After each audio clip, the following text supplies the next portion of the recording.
नमस्कार, आप सभी का स्वागत करती हूँ चैनल पर। मैं त्यागी रास्ता की रम्या अमरीश और प्रार्थना करती हूँ प्रभु से कि आप सभी अपने परिवार के संग स्वस्थ और सुरक्षित होंगे। इसी कामना को करते हुए आज की कहानी की शुरुआत करती हूँ। और आज की कहानी समस्तीपुर वासी AI tech engineer Atul Subhash, जो बेंगलुरु में कार्यरत थे, उनकी कहानी है। अतुल सुभाष ने पत्नी की प्रताड़ना से तंग आकर सुसाइड कर लिया था। 1-1.25 घंटे का उन्होंने वीडियो बनाया, उसको पब्लिश किया सोशल मीडिया पर और 24 पन्नों का सुसाइड नोट लिखा था। इसके बाद उन्होंने ईमेल किया अपने भाई को, विकास को, और उन्होंने सुसाइड कर लिया था। उनका एक बेटा भी है जो कि 3-4 साल का है। तो उस बच्चे की कस्टडी से रिगार्डिंग आज की कहानी मैं आपको सुना रही हूँ, क्योंकि बेटे अतुल सुभाष की सुसाइड करने के बाद में मां अंजू देवी और पिता पवन कुमार ने सुप्रीम कोर्ट में याचिका दायर की थी पोते की कस्टडी के लिए। उसी केस से संबंधित आज मंगलवार 7 जनवरी 2 सुप्रीम कोर्ट में सुनवाई थी। तो सुनवाई में सुप्रीम कोर्ट ने दादी से कहा कि दादी बच्चे के लिए अजनबी है। अब इस बात का अर्थ क्या है पूरा बताऊंगी, आपको पूरा समझाती हूँ आगे। और सुप्रीम कोर्ट ने क्या कहा, और एक बड़ा तगड़ा झटका, उसमें निकिता सिंघानिया को तो जमानत तो मिल गई है। हालांकि 4 जनवरी 2025 को कर्नाटक की पुलिस ने पत्नी निकिता सिंघानिया को उसकी मां और भाई के समेत गिरफ्तार कर लिया था और बेंगलुरु ले गई थी, लेकिन उसको जमानत भी मिल गई है। निकिता सिंघानिया ने एक याचिका दायर की है FIR को रद्द करने के लिए। इस केस में बच पाएगी या नहीं बच पाएगी, तो इस पूरी कहानी को हम डिस्कस करते हैं। बस आपसे निवेदन करती हूँ, प्लीज चैनल को जल्दी से सब्सक्राइब कर लीजिए, घंटी दिखाई दे रही है उसे दबाकर ऑल पर सेलेक्ट कर लीजिए, मेरे फैमिली मेंबर बन जाइए, क्योंकि मेरी जिंदगी सिर्फ आप। सुभाष के माता पिता की जो याचिका थी पोते की कस्टडी के लिए, उस समय जब निकिता अपने परिजनों के साथ जेल में थी, पुलिस हिरासत में थी। तो 20 दिसंबर 2024 को दादी की याचिका पर सुनवाई हुई थी सुप्रीम कोर्ट में पोते की कस्टडी के लिए। और इसकी सुनवाई सुप्रीम कोर्ट में BV नागरत्ना की अध्यक्षता वाली बेंच ने की थी। और उन्होंने एक नोटिस जारी किया था यूपी सरकार, हरियाणा सरकार और बेंगलुरु कर्नाटक सरकार को, क्योंकि अपनी याचिका में दादी अंजू देवी ने यह बताया था कि बच्चे की, यानी कि उसके पोते की मां तो हिरासत में है पुलिस के, और बच्चा उसका किस स्थिति में है ये उनको नहीं पता। तो बच्चे की सुरक्षा के लिए, बच्चे के हित और सुरक्षा के लिए उन्हें उनके पोते की कस्टडी दे दी जाए।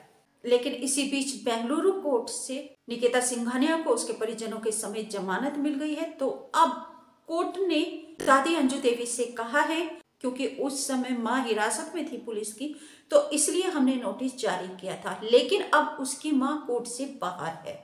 तो अब ये बताइए कि आप कितने समय से बच्चे के साथ संपर्क में है। ये एक महत्वपूर्ण सवाल बच्चे की दादी से सुप्रीम कोर्ट ने पूछा। सुप्रीम कोर्ट ने इस पर अंजू देवी से कहा कि दादी बच्चे के लिए अजनबी है और बच्चा माँ को जानता है, माँ के साथ रहता है, तो बच्चे का जो हित है वह उसकी माँ के साथ में है। तो यहाँ एक बहुत बड़ा झटका दादा दादी को लगा है, क्योंकि उन्हें बच्चे की कस्टडी देने के लिए सुप्रीम कोर्ट ने कोई इंटरेस्ट नहीं दिखाया। हालांकि अभी आगे की डेट लगी है और आगे की डेट अब 21 जनवरी लगी है। सुप्रीम कोर्ट में निकिता सिंघानिया के वकील ने अपनी बात रखी और उन्होंने कहा कि इस बीच उनके मुवक्किल निकिता सिंघानिया को जमानत मिल चुकी है। और जैसे ही उनको जमानत मिली, तो वह शनिवार को उनको जमानत मिली, तो वह फरीदाबाद गई और बच्चे को स्कूल से लिया और फिर वह अपने घर पर है। अब बच्चा अपनी माँ के साथ में है। निकिता सिंघानिया के वकील ने सुप्रीम कोर्ट से यह भी बताया, क्योंकि निकिता को हर शनिवार को जांच अधिकारी के सामने पेश होने के लिए बेंगलुरु जाना पड़ता है, तो इसलिए अब निकिता सिंघानिया ने यह फैसला लिया है कि वह अपने बच्चे को लेकर बेंगलुरु में ही शिफ्ट हो जाएंगी और वहीं पर अपने बच्चे को एडमिशन दिलवाएंगी। इंजीनियर अतुल सुभाष के माता पिता ने अपनी याचिका में ये बताया, क्योंकि उनकी बहू ने उनके बेटे के ऊपर प्रताड़ना, झूठे आरोप लगाए, उसे प्रताड़ित किया और उसे पैसों के लिए इतना यातनाएं दी, इतना उत्पीड़न किया कि उनके बेटे ने सुसाइड कर लिया। तो ऐसी बहू या ऐसी माँ उस छोटे बच्चे के साथ भी अच्छा व्यवहार नहीं करेगी, वह उस बच्चे के साथ भी दुर्व्यवहार करेगी। और इसलिए निकिता सिंघानिया के साथ वह 3-4 साल का बच्चा सुरक्षित नहीं है, इसलिए दादा दादी को पोते की कस्टडी दे दी जाए।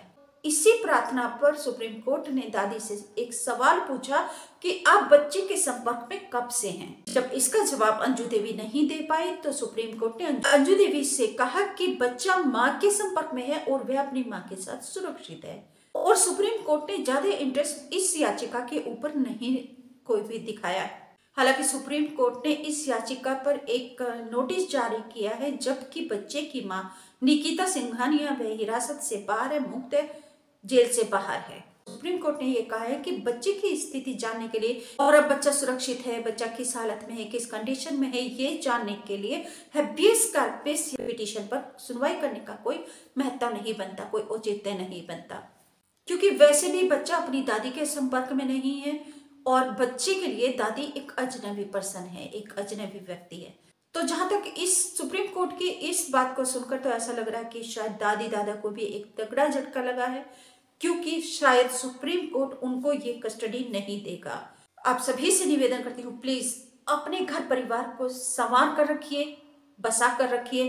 पैसे का लालच नहीं, क्योंकि पैसा तो आपकी मेहनत से आता जाता रहता है, लेकिन हाँ, अगर आप पैसे के लिए मन मिटने के लिए तैयार हो जाएंगे तो आपका घर मिट जाएगा और कुछ नहीं होगा, आपकी खुशियां लूट जाएंगी, आपका घर संसार उजड़ जाएगा। यही हुआ AI tech engineer Atul Subhash case में। उसकी पत्नी ने उसको इतना प्रताड़ित, उत्पीड़न और उससे सिर्फ उसको एक पैसे का जरिया समझा कि जितनी चाहो तो उतना उससे ले लो, निकाल लो, बटन दबाओ और पैसा निकाल लो।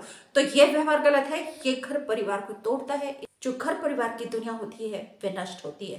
तो अपने घर परिवार का विनाश मत कीजिए, बस आपसे यही निवेदन करती हूँ। प्लीज अभी तक चैनल सब्सक्राइब नहीं किया तो जल्दी से चैनल को सब्सक्राइब कर लीजिए, घंटी को दबाकर ऑल पर सेलेक्ट कर लीजिए, मेरे फैमिली मेंबर बन जाइए, क्योंकि आपके बिना मेरी हर खुशी जिंदगी अधूरी है।